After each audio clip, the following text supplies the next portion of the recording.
All right, joining me now to discuss is Iman Foroughian. He is the chairman of the board and executive director of the New Iran. Thanks for being back with us, Iman. 40 years since the revolution in Iran, and people tend to forget that Iran used to be quite secular, very similar to Western nations in many ways that are now its enemies. Describe for us how Iran changed from being an ally of the U.S. to one of its top enemies. Hi, Michelle. Well, as you mentioned, the Iran that I was born in and raised at until I was 18 years old was a very secular country. People had the freedom to pray and worship whatever religion they had, but the women did not have to cover themselves, and all these barbaric judgments and punishments for a boy or a girl holding hands or whatever was never there. We had a guy, Khomeini, who was an illiterate person, religious person, who came in. He lied to the people. He said, oh, I'm going to make life better. Water will be free. Electricity will be free. Everything will be free. Later on, he went on and basically said, well, I lied to you. That wasn't really the case. And for the last 40 years, the Islamic government has been brainwashing all the children in the school and its people about the fact that, you know, they need to chant to death to Israel, death to America. And since then, they have isolated the Iranian people and Iran as a country in the world.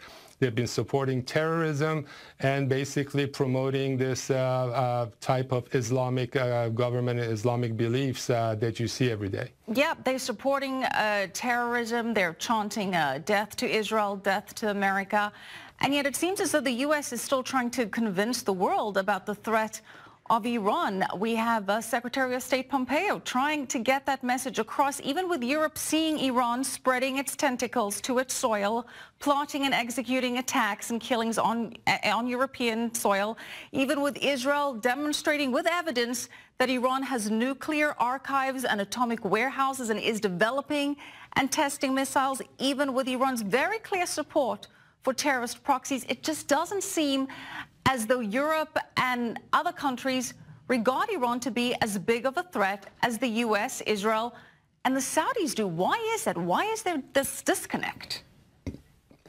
I believe, as we've spoken before in your program, the position that the European Union has taken for a long time and the denials about the fact that Islamic Republic is a terrorist regime only has one purpose, and that's economic. They wanted to keep their ties with the Islamic Republic and all the investments and so on. They've been getting all kinds of discounts and oil and everything else from them. Furthermore, for a long time, there's been a history that United Kingdom wanted to actually control Iran. They really don't like the fact for the Iranian people to be allies of the U.S. However, having said all that, every day there's new news, as you mentioned, that the Islamic Republic has had terrorist activities inside the soil of European countries. Just last week, Holland, out of all places, they came out and they finally proved that 2 murders of its citizens a couple of years ago were done by the hands of the Islamic Republic agents. Denmark said the same thing. Germany, France, United Kingdom talked to the Islamic Republic ambassador 2 days ago because of the hostage taking that they're doing with a UK citizen. So more and more the European companies are finally coming to their senses that now the time is right to support the Iranian people and finally help topple the Islamic regime without any military action and only through their moral and other support, so the Iranian people will non-violently bring down this regime. And to that end, Pompeo is pushing for a diplomatic solution to this. He's convening the global summit on Iran in Poland. As you say, perhaps the Europeans are finally starting to get it. They're even imposing some sanctions on Iran after those attacks. But what kind of diplomatic action do you think can really result in concrete changes on the ground?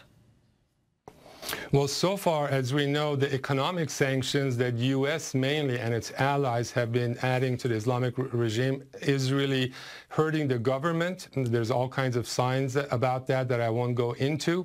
The European countries slowly are coming about on the economic sanctions. But with regards to political sanctions, one of the first things that can happen is to basically kick out the Islamic Republic representatives from their embassies in the different countries in the world, take their seat away from the United Nations, and strip their seats on all these different subcommittees on the United Nations and international committees that they are.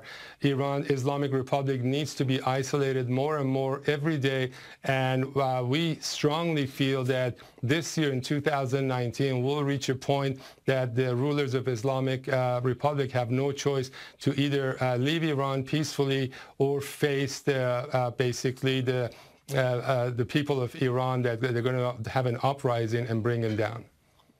Iman, thank you so much. Appreciate your time tonight. Iman Thank you. Foroughtun. Thank you for